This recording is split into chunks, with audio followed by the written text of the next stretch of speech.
Welcome to Pindar Poetry. We hope you learned something new. You begin by confirming your GPU and current driver. That tells you which package to use. Once done, create a restore point so you can roll back if something breaks. Next, download the newest Geforce driver and a clean removal tool like the, and put them on a USB or separate folder. Make sure to close games and any overlays first. This prevents conflicts. Now you're ready to remove the old drivers safely and proceed to a clean install. You boot into safe mode to ensure no GPU drivers are active, then run the to remove residual files and registry entries. This avoids leftover conflicts. After a normal reboot, run the downloaded driver installer as administrator and select custom, then clean install so settings reset.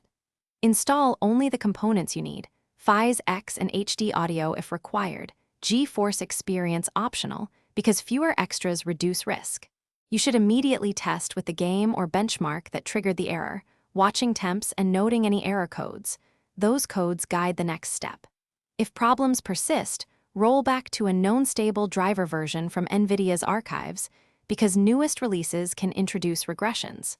Also verify power connections and reset the GPU and make sure Windows and motherboard BIOS are current. If none of that works, collect logs and contact NVIDIA or PC Builder support. That one step often saves hours.